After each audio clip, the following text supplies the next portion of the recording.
Welcome to the part 2 of class 7th history chapter number 7। Part 1 already uploaded है और वहाँ पर मैंने काफ़ी सिंप्लीफाइड वे में इस चैप्टर को एक्सप्लेन किया है और बचे हुए टॉपिक्स इस पार्ट में कवर हो जाएंगे। This video is brought you by me, my name is Manav. और अगर आप चाहें तो मुझे सोशल मीडिया में भी फॉलो कर सकते हैं, नीचे मेरी सोशल मीडिया लिंक्स गिवन है। सो विदाउट फर्दर डिले शुरू करते हैं आज का video. Changing society, new caste and hierarchies. First of all, meaning of hierarchy. Anything that is in systematic order is called hierarchy. आप लाइफ के various aspect में इस शब्द को यूज़ कर सकते हैं। यहाँ पर हायरार्की का मीनिंग निकल कर सामने आता है जाति से। तो अब जैसे जैसे इकोनॉमी की डिमांड बढ़ती जा रही थी, सोसाइटी ग्रो कर रही थी, यहाँ पर नए स्किल्स की ज़रूरत बढ़ने लगी थी और यहाँ पर अब सामने निकल कर आई थी जाति। क्या थी ये जाति? सबसे पहले ग्रुप में डिवाइड किया गया था, किसके? वर्ण के। फिर इसी ग्रुप में एक नया सब ग्रुप आ चुका था और उन्हें कहा गया जाति। पहले वर्ण में डिवाइड था, अब उन्हीं वर्ण के भीतर जातियों में डिवाइड था। फॉर एग्जाम्पल, कुछ ऐसी नई कास्ट थी जो ब्राह्मण्स में भी निकल कर सामने आई थी और इसी के साथ साथ कुछ ऐसे ट्राइब्स भी थे, कुछ ऐसे सोशल ग्रुप्स भी थे जो इस कास्ट बेस्ड सोसाइटी का पार्ट बन चुके थे और उन्हें जातियों का स्टेटस दे दिया गया था। कुछ आर्टिसंस भी थे जिन्होंने ज्वाइन किया, जैसे स्मिथ्स, कारपेंटर्स और मैसन्स, सुनार, लकड़ी का काम करने वाले, और मिस्त्री जो घर वगैरह बनाते हैं। ये रिकॉग्नाइज कर दिए गए थे जातियों में ब्राह्मण्स के द्वारा। और अब जहाँ पहले वर्ण था बेसिस किसी भी सोसाइटी का, अब वो बनती जा रही थी जातियाँ। अब जो क्षत्रिय ग्रुप था, वर्ण था, इसमें कुछ नई जातियां आईं जिसमें सबसे ज़्यादा इंपॉर्टेंट थे राजपूत। ये कब इमर्ज हुए थे? ये इमर्ज हुए थे 11th और 12th सेंचुरी में और ये वेरियस लाइनेजेस से बिलोंग करते थे, अलग अलग कुलों से बिलोंग करते थे, जैसे कि हूण, Chandel, Chalukyas and many more. और इनमें से कुछ पहले से ही ऐसे थे जो कि ट्राइब्स थे। इनमें से कुछ कुलों को कहा गया राजपूत। ये वही लोग थे जिन्होंने पुराने रूलर्स को रिप्लेस कर लिया था और स्पेशली ऐसी जगह पर जहाँ पर एग्रीकल्चरल एक्टिविटीज़ डोमिनेंट थी। यहाँ पर जब सोसाइटी इमर्ज होने लगी तो इन्होंने डेवलपमेंट के लिए क्या किया? इन्होंने अपनी वेल्थ को भी यूज़ किया ताकि वो अपने स्टेट्स को और भी ज़्यादा पावरफुल कर लें। तो यहाँ पर अब जो ट्राइबल पीपल थे उनके सामने एक एग्जाम्पल सेट हो रहा था राजपूत का। तो उनके दिलों में भी ये इच्छा जागी कि क्यों ना वो भी इस सिस्टम का पार्ट बन जाए। तो अब उन्होंने भी कोशिशें शुरू कर दी थी और इसमें इनका सपोर्ट भी किया किसने? ब्राह्मण्स ने। और ये इस कास्ट सिस्टम का पार्ट बन गए। लेकिन सभी के हाथ में स्वीट फ्रूट्स नहीं आते। इनमें से कुछ ही ऐसे ट्राइब्स थे जो रूलिंग क्लास का पार्ट बन पाए और जो मेजॉरिटी ऑफ ट्राइब्स थी ये लोअर जातिज़ में चली गई, ये नीची जातियों में चली गई। इसी के साथ साथ कुछ ऐसी डोमिनेंट ट्राइब्स भी थी जो पंजाब, सिंध और नॉर्थ वेस्ट फ्रंटियर में रहा करती थी। लेकिन इससे पहले कि ये इसका पार्ट बन पाते, इससे पहले ही ये इन्हें इस्लाम में कन्वर्ट कर दिया गया था। अब क्योंकि ये इस्लामिक पीपल बन चुके थे तो डेफिनेटली ये क्या करने वाले थे? इस कास्ट सिस्टम को रिजेक्ट करने वाले थे। यहाँ पर उन्होंने ये कहा कि ये जो सिस्टम है ये उन्हें एक्सेप्ट नहीं है और वो इसे एक्सेप्ट नहीं करेंगे। यहाँ पर जो स्टेट्स का इमरजेंस होता है ये काफ़ी क्लोजली रिलेटेड है इन्हीं ट्राइबल पीपल के सोशल चेंजेस से। इसी के दो एग्जांपल आपको आगे चलकर मिलने वाले हैं, एक अहोम्स का और एक गोंड्स का। अ क्लोजर लुक, यहाँ पर हम बात करने वाले हैं गोंड्स के बारे में और अहोम्स के बारे में और हम इसकी शुरुआत करते हैं गोंड्स के साथ। फर्स्ट ऑफ ऑल ये ट्राइब्स थी तो कहाँ रहने वाली थी? फॉरेस्टेड एरिया में। तो जिस फॉरेस्टेड एरिया में ये रहते थे उसे कहा जाता था गोंडवाना या फिर कंट्री इनहेबिटेड बाय गोंड्स। जिस तरह जिस रीजन में बुंदेला रहते थे उसे बुंदेलखंड कहा गया, जिस रीजन में बघेल रहते थे उसे बघेलखंड कहा गया, इसी तरह जहाँ गोंड्स रहते थे इसे गोंडवाना कहा गया। अब ये कैसी कल्टीवेशन करते थे? ये एक अलग तरीके की कल्टीवेशन करते थे जिसे कहा जाता था शिफ्टिंग कल्टीवेशन। अब शिफ्टिंग कल्टीवेशन क्या होती है? यहाँ पर सबसे पहले एक फॉरेस्ट एरिया को लिया जाता है, वहाँ के ट्रीज और बुशेस को काट दिया जाता है और उसे जला दिया जाता है। फिर उसी जगह पर खेती किसानी की जाती है। और फिर एक टाइम ऐसा आता है जब वो लैंड अपनी फर्टिलिटी खो देती है, तो ये उस जगह को छोड़कर किसी नए पीस ऑफ लैंड में जाकर इसी कल्टीवेशन को दोबारा प्रैक्टिस करने लग जाते हैं। तो ये जो गोंड ट्राइब थी ये डिवाइडेड थी छोटे छोटे क्लैंस में, छोटे छोटे किलों में, और हर एक कुल का खुद का एक राजा होता था जिसे राय कहा जाता था। अब जब दिल्ली सुल्तान डिक्लाइन करने लगे थे, इसी वक्त कुछ ऐसे गोंड किंगडम थे जो काफ़ी डोमिनेंट हो चुके थे और ये एरिया को कैप्चर करते जा रहे थे। यहाँ पर इनका मेंशन अकबरनामा में भी है, जो कि अकबर की हिस्ट्री है। यहाँ पर मेंशन किया गया है कि जो गोंड किंगडम था इसे क्या कहा जाता था, इसे कहा जाता था गढ़कटंगा। इसमें 70,000 विलेजेस थे और इनका जो एडमिनिस्ट्रेटिव सिस्टम था ये सेंट्रलाइज्ड था। मतलब यहाँ पर जो राजा का ऑर्डर होता था वो अंतिम एवं सर्वमान्य होता था, उसे कोई भी रिजेक्ट नहीं कर सकता था। अब इनका किंगडम जो था ये डिवाइडेड था किसमें, गढ़ में। गढ़ आप ऐसे समझिए कि जो हमारा इंडिया है स्टेट में डिवाइडेड है। तो जो ये गोंडवानास थे, ये जो गोंड थे, इनके जो स्टेट थे इसे गढ़ कहा गया। अब जो हर एक गढ़ है ये कंट्रोल किया जाता था एक पर्टिकुलर गोंड क्लैन के द्वारा, एक पर्टिकुलर गोंड के कुल द्वारा। इसी के साथ साथ अब ये जो गढ़ था ये भी डिवाइडेड था किसमें, 84 विलेजेस में, जिसे 84 कहा जाता था। जिस तरह से हमारा स्टेट डिवाइडेड होता है डिस्ट्रिक्ट में, इनके जो गढ़ थे ये 84 में डिवाइडेड थे और हर एक 84 का सब डिवाइड भी होता था जिसे बरहौत कहा जाता था, और इसमें 12 विलेजेस होते थे। जैसे हमारे यहाँ डिस्ट्रिक्ट में वार्ड्स होते हैं उसी तरह 84 में बरहौत्स होते थे जिसमें 12 विलेजेस होते थे। अब आगे क्या हुआ कि जब इनका इमरजेंस हुआ और ये काफ़ी पावरफुल हुए, तो ये क्या चाहते थे कि इनका नाम बढ़ना शुरू करे। इसी वजह से ये जो सिस्टम था इनका, जहाँ पर इक्वल सोसाइटी होती थी, ये डिवाइड होना शुरू हो गई अनइक्वल सोशल क्लासेस में। यहाँ पर इन्होंने ब्राह्मण्स को काफ़ी लैंड ग्रांट्स भी दिए जो कि दिए थे गोंड राजाओं ने, और इसी वजह से ये जो ब्राह्मण्स थे ये काफ़ी इन्फ्लुएंशियल हो चुके थे। और ये जो गोंड थे, ये जो ट्राइब थी, ये भी अपना नाम ऊंचा करना चाहती थी। तो इन्होंने भी सोचा कि क्यों ना अब ये राजपूत क्लैन में कन्वर्ट हो जाएं। तो इसी को लेकर अमनदास, जो कि एक गोंड राजा था गढ़कटंगा का, इसने एक टाइटल एज्यूम किया। कौन सा टाइटल था वो टाइटल था संग्राम शाह का। और फिर इसी के साथ साथ उसने अपने बेटे दलपत की शादी करवा दी सालबाहन, जो कि चंदेल राजपूत राजा थे महोबा के, उनकी बेटी के साथ, जिनका नाम था दुर्गावती। लेकिन अनफॉर्चुनेटली जो दलपत होते हैं उनकी जो डेथ है वो ज़्यादा जल्दी हो जाती है। लेकिन रानी दुर्गावती, जो कि एक रियल राजपूत थी, उन्होंने काफ़ी अच्छे से किंगडम को संभाला। वो काफ़ी कैपेबल थी और उनके साथ में उनका 5 साल का बेटा भी था जिसका नाम था वीर नारायण। इनके अंदर जो किंगडम था ये काफ़ी ज़्यादा एक्सटेंसिवली फैला, काफ़ी ग्रो कर रहा था। लेकिन टाइम आता है 1565 का और यहाँ पर मुग़ल फोर्सेस की नज़र इनके किंगडम पर पड़ जाती है और असफ़ खान, जो कि मुग़ल फोर्सेस को लीड कर रहा था, इन्होंने गढ़कटंगा पर अटैक कर दिया। रानी दुर्गावती, इन्होंने काफ़ी स्ट्रॉन्ग रेजिस्टेंस दिया था असफ़ खान को, लेकिन वो इतनी कैपेबल नहीं थी कि उसे हरा पाती। लेकिन यहाँ पर प्राउड की बात यह है कि उन्होंने यहाँ पर सरेंडर नहीं किया बल्कि मौत को गले लगा लिया, और इसी तरह से इनके बेटे की भी मौत यहाँ पर हो जाती है। अब गढ़कटंगा की इकनॉमी के बारे में बात करते हैं।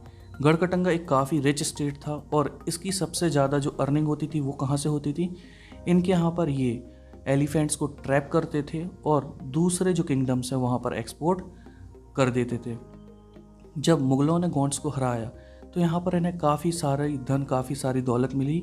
दे कैप्चर्ड अ ह्यूज बूटी of precious coins and elephants, और इसी के साथ साथ इन्हें यहाँ पर काफ़ी सारे एलिफेंट्स भी मिल गए थे। इसके बाद जब इन्होंने लूट मार मचा ली तो जो बचा कुचा था वो वीर नारायण के अंकल चंद्रशाह को दे दिया था। लेकिन यहाँ पर जब गढ़कटंगा फॉल हुआ, यहाँ पर वो वीक पड़ा, तब भी कुछ टाइम तक ये सर्वाइव कर पाया। लेकिन अब ये इतना कैपेबल नहीं था, ये काफ़ी वीक हो चुका था और इन्होंने काफ़ी स्ट्रगल किया बुंदेलास और मराठास के खिलाफ, और अल्टीमेटली ये उनके आगे हार गए। बात करते हैं एक और डोमिनेंट ट्राइब, अहोम्स की। ये जो अहोम्स थे ये माइग्रेट करके आए थे ब्रह्मपुत्र वैली में म्यांमार से, और ये आए थे 13th सेंचुरी में। इसके बाद इन्होंने एक नया स्टेट क्रिएट किया था, एक पुराने पॉलिटिकल सिस्टम को ख़त्म करके जो भुइयाओं द्वारा चलाया जाता था, भुइयाँ जो वहाँ पर लैंडलॉर्ड कहलाते थे। इसी के साथ साथ जब 16th सेंचुरी आई तो इन्होंने 2 इम्पॉर्टेंट किंगडम्स को हराकर उसे अनेक्स कर लिया, 1523 में चूटियास का और 1581 में कोच हाजो का। इसी के साथ साथ वहाँ पर जो ट्राइब्स रहती थी वो भी इनके डोमिनेंस में आ चुकी थी, इनका किंगडम बढ़ चुका था। अब यहाँ पर अहोम्स ने काफ़ी बड़ा स्टेट बना लिया था। 1530s में वो फायर आर्म्स यूज़ करने लग गए थे। आप ये सोचिए, ये ट्राइब्स हैं और इनके पास ये टेक्नोलॉजी आना शुरू हो चुकी थी। तो 1530 में इन्होंने फायर आर्म्स यूज़ किए और 1660s आते आते ये इतने एफिशिएंट हो चुके थे, ये बहुत ही बेहतरीन क्वालिटी का गन पाउडर और कैनन्स मतलब तोप बनाने में सक्षम हो चुके थे। इसी के साथ साथ कोई भी किंगडम इजीली नहीं चलता, तो यहाँ भी इन्वेजन्स शुरू हो चुके थे। तो इन्हें सबसे पहला जो इन्वेजन फेस करना पड़ा वो आया था साउथ वेस्ट से। साउथ वेस्ट मतलब वो एरिया जो कि आज आता है उड़ीसा में और झारखंड में। तो यहाँ पर अटैक किया था मुग़लों ने और इन्हें लीड कर रहा था मीर जुमला। यहाँ पर जो अहोम्स थे ये काफ़ी ब्रेवरी के साथ लड़े, इन्होंने काफ़ी स्ट्रॉन्ग डिफेंस इन्हें प्रोवाइड किया, लेकिन अल्टीमेटली बेचारे वो हार गए और यहाँ पर वो मुग़ल्स के अंडर चले गए। लेकिन यहाँ पर जो मुग़ल्स का कंट्रोल तक काफ़ी दिनों तक नहीं चल पाया। अब जो अहोम स्टेट है यहाँ पर लेबर सिस्टम कैसा था? जो अहोम स्टेट है यहाँ पर फोर्स्ड लेबर चलती थी और इसी के साथ साथ those forced to work for the state were called paiks. तो यहाँ पर जो फोर्स्ड लेबर होती थी उसे पाइक कहा जाता था। अब ये सिस्टम कैसे चलाते थे पाइक का? सबसे पहले ये एक गांव में जाते थे, वहाँ की पॉपुलेशन का सेंसस लेते थे मतलब जनगणना करते थे, फिर उसी हिसाब से हर एक गांव को पाइक्स को भेजना पड़ता था उनके पास रोटेशन के हिसाब से। अब यहाँ पर एक ऐसी एक्टिविटी हुई थी जो इनकी कमजोरी बन गई। वो क्या थी? इन्होंने क्या किया कि अगर कोई एक गांव काफ़ी डेंसली पॉपुलेटेड होता था तो वहाँ के लोगों को उठाकर वो ऐसी जगह पर शिफ्ट कर देते थे जहाँ पर ज़्यादा भीड़ भाड़ नहीं होती थी, जहाँ पर ज़्यादा लोग नहीं होते थे। तो इससे एक कौन ये निकल कर सामने आया कि जो अहोम क्लान थे ये टूटने लग गए थे। आखिर आप किसी एक परिवार को उठाकर कहीं और रख देंगे तो इनके बीच में बॉन्ड तो टूटने लगेगा। तो यहाँ पर यही हुआ था। इसी के साथ साथ जो 17th सेंचुरी आई वहाँ पर इनका जो एडमिनिस्ट्रेटिव सिस्टम था ये काफ़ी सेंट्रलाइज हो चुका था। अब ये एक सेंट्रलाइज्ड सिस्टम में काम कर रहे थे। यहाँ पर जो एडल्ट मेल्स होते थे उन्हें आर्मी में सर्व करना पड़ता था और ये यहाँ पर सारे के सारे मेल्स होते थे। ऐसा नहीं था कि आप अपनी चॉइस से वहाँ पर जा सकते हैं। कुछ ऐसे लोग भी थे जो डैम्स को बिल्ड करने के काम में लगे हुए थे, इरिगेशन सिस्टम्स में लगे हुए थे और कुछ दूसरे तरीके के पब्लिक वर्क्स में लगे हुए थे। यहीं पर अहोम्स ने कुछ नई मेथड्स भी इंट्रोड्यूस की थी राइस कल्टीवेशन की। अहोम सोसाइटी जो थी ये कुछ क्लैंस में डिवाइड कर दी गई थी और इन्हें कहा जाता था खेल। अहोम किंगडम में जो आर्टिसंस थे ये बहुत कम होते थे। जो अहोम क्लैंस थे ये बहुत ज़्यादा एफिशिएंट आर्टिसन नहीं थे, इसीलिए जो आर्टिसंस की ज़रूरत थी ये नेबरिंग किंगडम से पूरी हुआ करती थी। अब ये जो खेल थे मतलब ये जो अहोम सोसाइटी डिवाइड हुई थी जिन क्लैंस में जिन्हें खेल कहा गया, ये खेल बहुत से गांव को, बहुत से विलेजेस को कंट्रोल किया करते थे। अब यहाँ पर अगर कोई एक पीजेंट है और उसे खेती किसानी करनी है तो उसे लैंड मिलती थी विलेज कम्युनिटी के द्वारा, और ये जो विलेज कम्युनिटी होती थी ये इतनी स्ट्रांग होती थी कि राजा भी बिना इनके कंसेंट के उस जगह को छू भी नहीं सकता था। ओरिजिनली जो अहोम्स थे ये अपने ट्राइबल गॉड्स की पूजा किया करते थे। इसी के साथ साथ 17th सेंचुरी के फर्स्ट हाफ में यहाँ पर ब्राह्मण्स का इन्फ्लुएंस देखने मिलने लगा और धीरे धीरे बढ़ने लगा। टेम्पल्स को और ब्राह्मण्स को लैंड ग्रांट मिलने लगी और 1714 के टाइम पर यहाँ पर जो शिव सिंह है इसका इन्फ्लुएंस बना और एक काफ़ी डोमिनेंट किंगडम यहाँ पर इन्होंने इस्टेब्लिश करके हिंदुइज़्म को डोमिनेंट कर दिया। लेकिन फिर भी जो अहोम किंग्स थे इन्होंने पूरी तरह से अपनी ट्रेडिशनल वैल्यूज़ को लूज़ नहीं किया था, even after adopting the Hinduism. जो अहोम सोसाइटी थी ये काफ़ी सोफेस्टिकेटेड थी। यहाँ पर जो पोइट्स होते थे, स्कॉलर्स होते थे, इन्हें लैंड ग्रांट्स दी जाती थी। यहाँ पर थिएटर को भी एनकरेज किया जाता था, जो नाटक नौटंकी होती थी इसे भी एनकरेज किया जाता था। और इसी के साथ साथ यहाँ पर ट्रांसलेशन वर्क भी हुआ था। यहाँ पर काफ़ी ऐसे इंपॉर्टेंट वर्क्स थे संस्कृत के जिन्हें यहाँ की लोकल लैंग्वेज में ट्रांसलेट कर दिया गया था, और कुछ हिस्टोरिकल वर्क जैसे बुरंजी इसे भी ट्रांसलेट कर दिया गया था, पहले अहोम लैंग्वेज में और देन उसके बाद असमीज़ लैंग्वेज में। कॉन्क्लूज़न, तो हम जिस पीरियड ऑफ टाइम में विज़िट कर रहे थे अपनी हिस्ट्री में, इस टाइम पर हमें काफ़ी कंसीडरेबल सोशल चेंजेस देखने मिले थे हमारे इंडियन सब कॉन्टिनेंट में। हमें बर्न वेस्ड सोसाइटी देखने मिली, हमें ट्राइबल पीपल देखने मिले। लेकिन शुरू में जो ट्राइबल पीपल थे ये एक दूसरे के साथ इंटरेक्ट नहीं करते थे, लेकिन बाद में ये कॉन्स्टेंटली एक दूसरे के साथ इंटरेक्ट करने लग गए थे। और इसी इंटरेक्शन की वजह से जो उनकी सोसाइटीज़ थी ये काफ़ी चेंज होने लगी थी। जो अलग अलग ट्राइब्स थे इनके अलग अलग तरीके के लाइवलीहुड्स भी होते थे।